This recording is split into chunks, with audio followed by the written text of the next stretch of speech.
Matiwa. Me wa Bajimba TV. Nana dear, a mamma amania ede yaba crow a friend a great kinsma. Na a great kinsma no so ya baby and cause a Calvary Baptist Church. And ne won't you media odi and say or ya a mamre. Na a mamre no esaweni and say a catcho. Me and Casama home and so dear. Kente. Ahinema amamre bebre na ekoso tribes no bebre na ekoso asantifo wom fantifo wom igwefo wom na enkramofo susu wom enti me pesa wan kasa wo kohye wani so ade enti kame ho na yenwura dem na yenkohye de ekoso ye ndada ro ma yebebusa ne din bebi ofiri na fadie a wafai mehwe ye maame na fadie edemu suronko pa to fokese yehu bi ene modern a year you do me. Tebebu say ma me din na fade a ofe. O ma abakwasem kakra afa na fade hu. Ma mpacho udi ni say. Me pacho your friend me Jamfia, bra Jamfia. Me di pa nkrofo di ni me yesofo maame antwi. Me ya Calvary Baptist sofo maame. Me kru ne da asafo na no. Awie me uhwe ma fade ya mafa ya. Ya ma ya mamre nyina ayira. Me maame ye krobofa emfantefa ohwe mama mre ya emfante kakra wom krobo kakra wom ohwe ya afade ya saa na wase esiesie ho ti afade we no ye krobofo afade na se emfantefo afade emfantefo fa krobofo so fa all play nice me maame so free cake post okay ogwa ti na mama mre ya mafasma ma tradition ya ma ye ya me nhihye ya ohwe ya emfantefo ne krobo Shantoma ye gumi koma krobo fodigu enfante fodigu. Okay, so my beda sina me say busa say na na say kofi e kasa no. Oka bibi fa ye nuane a ye di ho say first nka ne tete ne ye empihu enuhu eto ene sa nuane a kan tete ne ye di no. Ba ne o hwa fried rice ne indomie ne sa you know. Aden na mo waye mami mon chere sa kan tete aduane no na mo jaye na ye di sa fried rice ni sa indomie yo wabusa asam ne pa eye me de ye me ma me mfantefo no ye ka banku ani ye ka bibi se etew ye mfa banchemole mfra na we nuane a ye di ya banchemole banku ye de banchemole afra me na me papa ma me ya asantini what the ogo tete me minimum ogo ye ogo minimum ye minimum kapintin ye me say nim ayi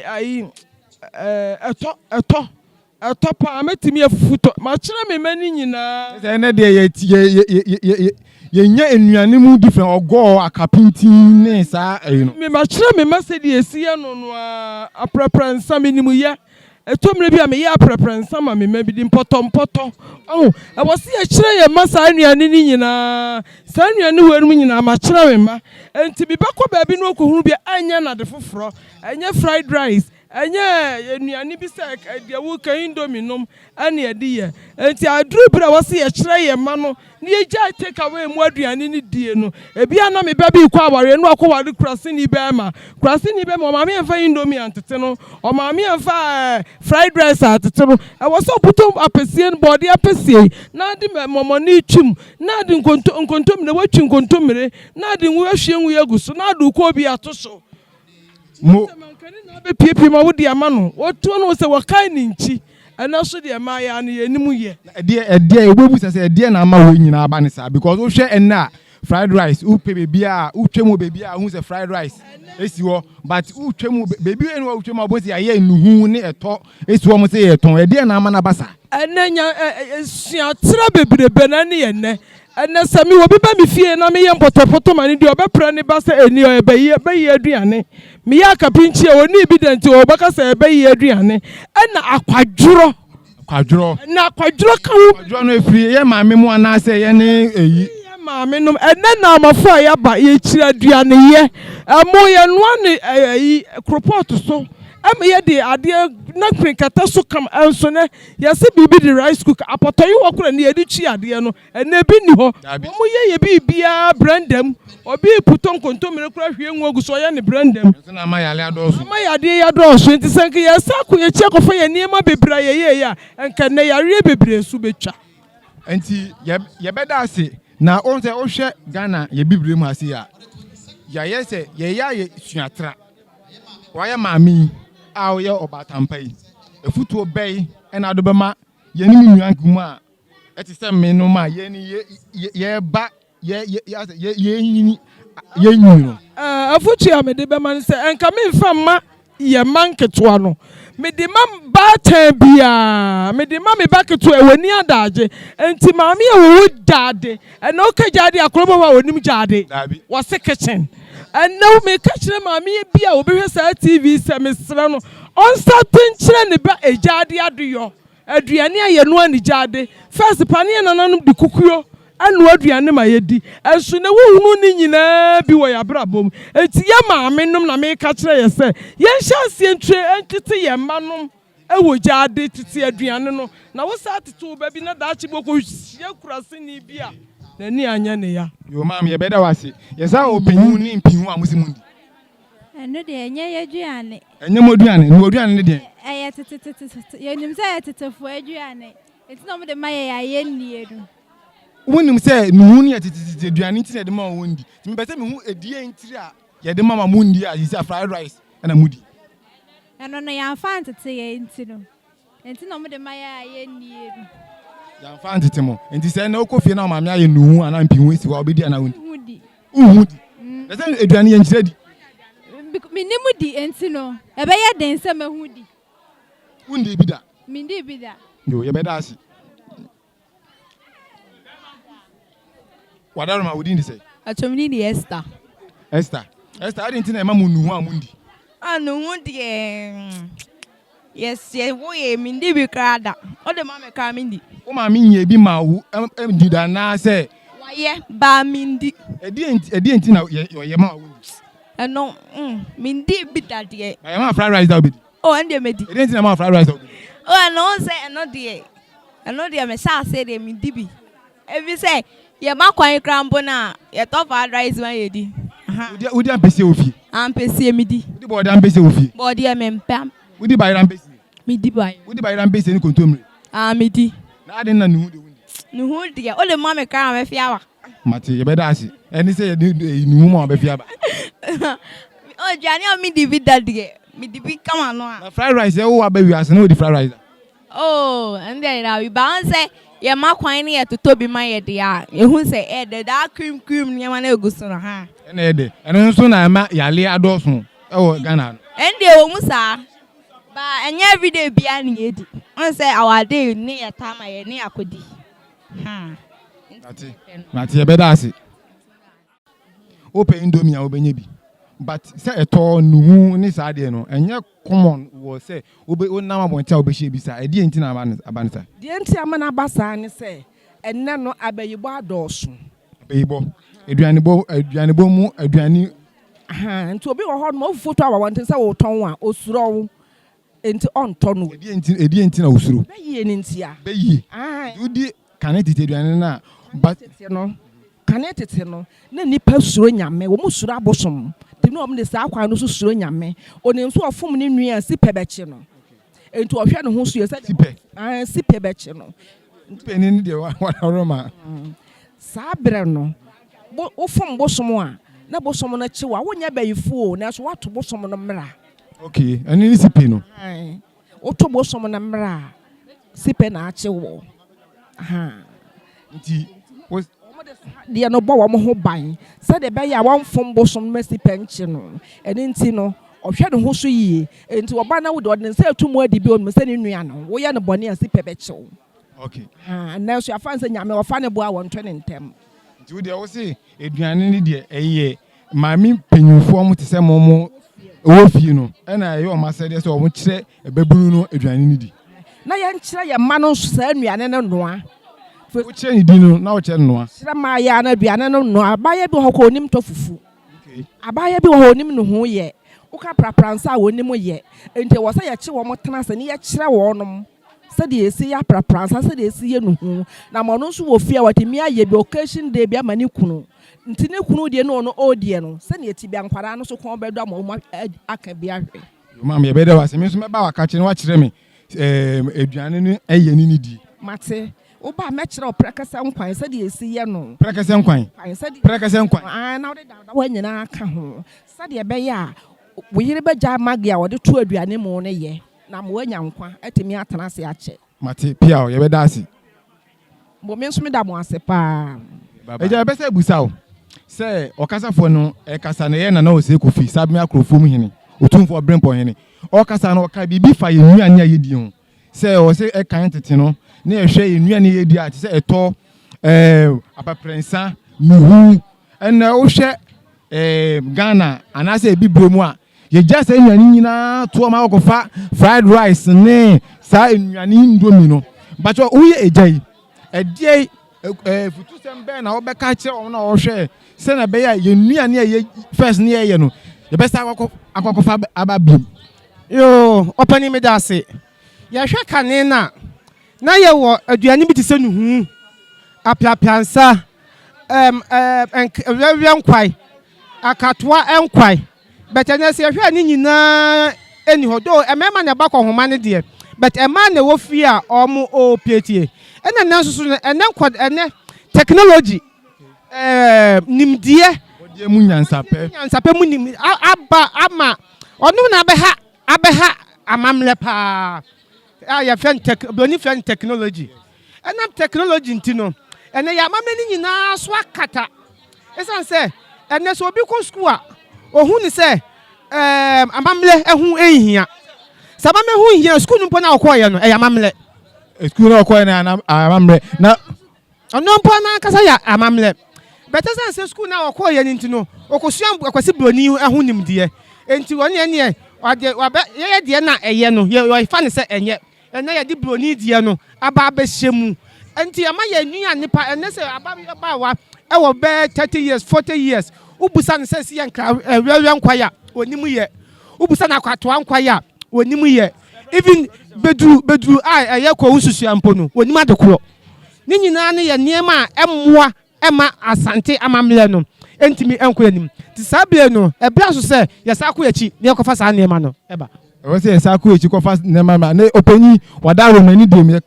me masem se etwa tro ene se obebusa se we ejai eye ejanom asade se ombehwe se ye maame mo dan nyina ombe hwe se sa ye ne titi eduane na ye ja ho na isa kofa western eduani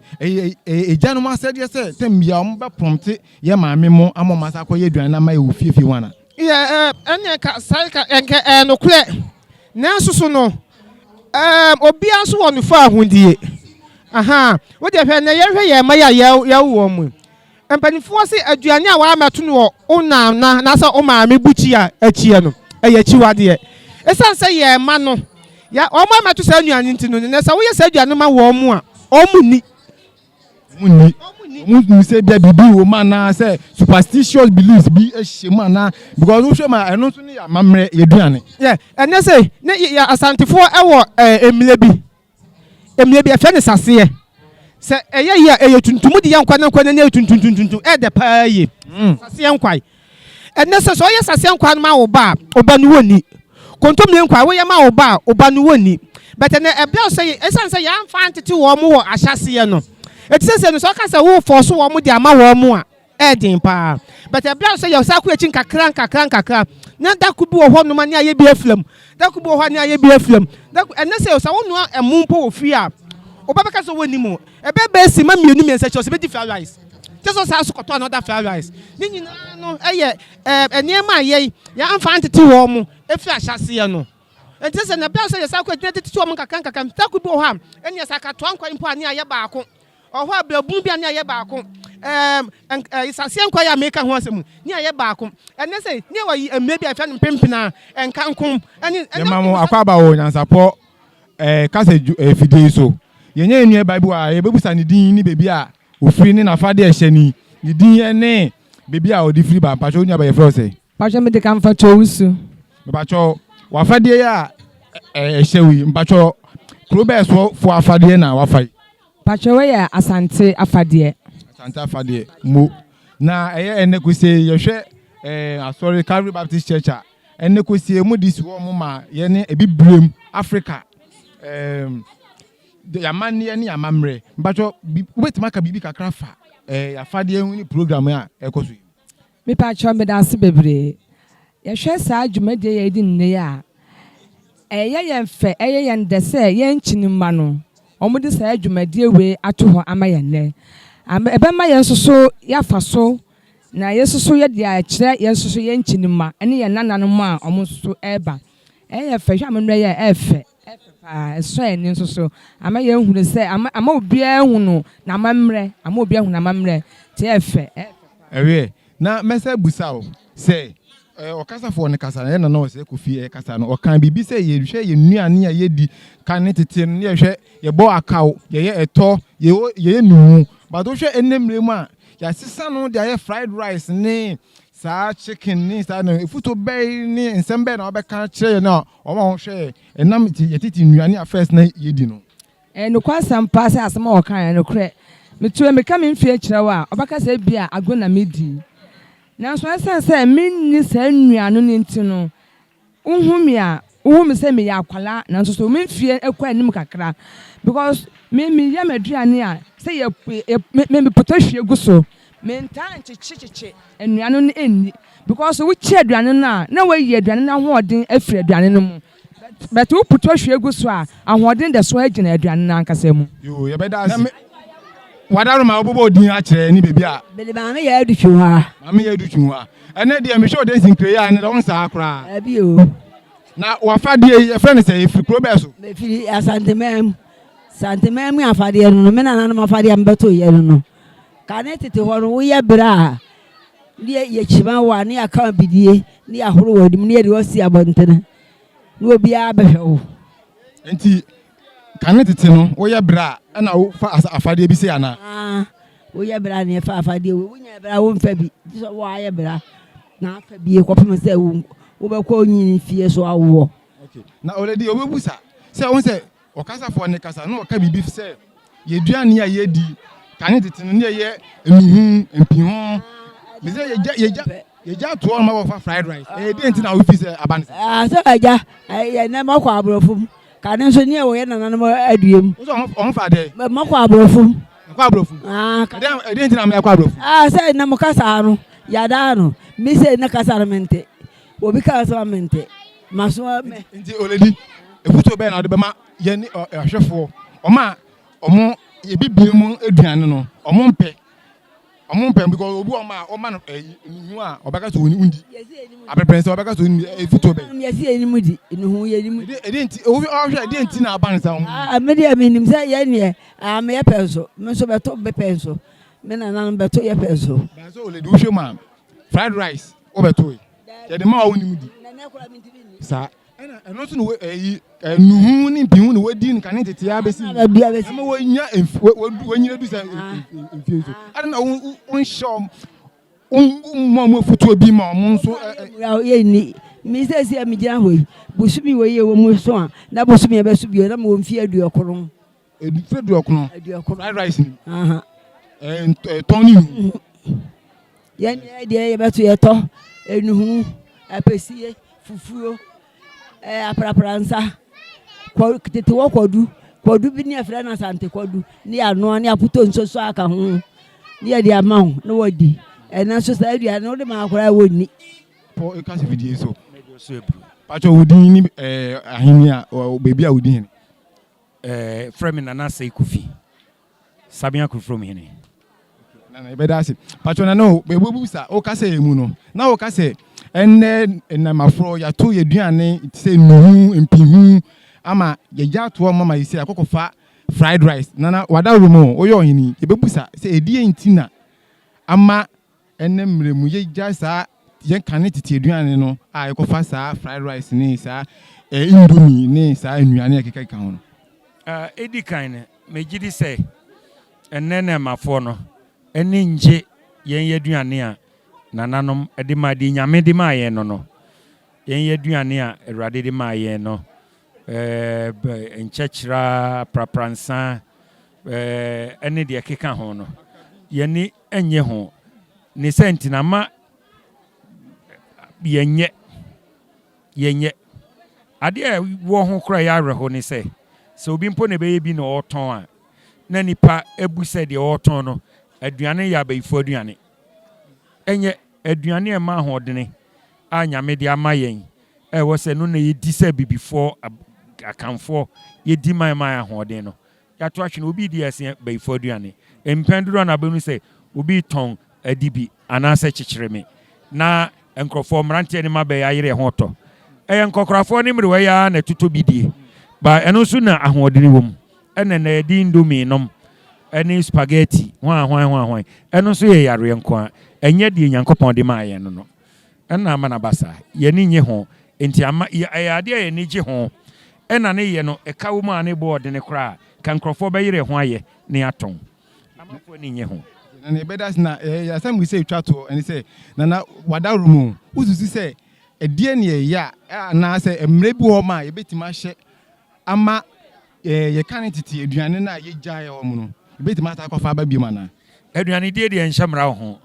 obiara ne wɔbɛtumi ahyɛ mmara sɛ kyinkyini adi aduane wɔ yi ɛyɛ adesua ne adekyerɛ ɛna wɔ sɛ ɛboa ɛma nkurɔfoɔ hunu sɛneɛ ɛsi hia ɛnti ɛwɔ sɛ deɛ ɛyɛ deɛ no yɛdi na yɛhunu sɛ saa fra rice ne nneɛma ɛkeka ho no ɛma yɛyareɛ anwa sɛm no ɛma yɛyareɛ pii na yɛkyerɛkyerɛ nkwaa ma yɛhunu sɛ yɛma yɛne nye yɛ deɛ ho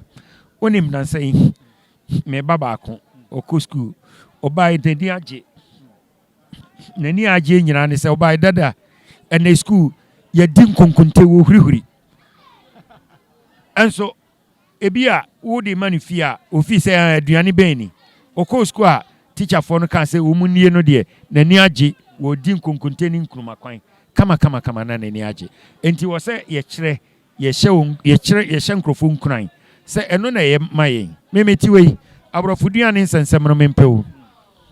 aborɔfo duane a medie ne mo medie ne ma mpɛsie me fufuo me banku ne ade so ate asɛ enti yɛyi a ɛno na bɛboa yɛn na ama yɛn ho atoe anwanwa no mmoa hyɛ no wɔ sɛ yɛhyɛ ɛnna amafoɔ no nkuran ɛma wɔ mu yere yɛn ho edi nana wadaroma yɛbɛda wase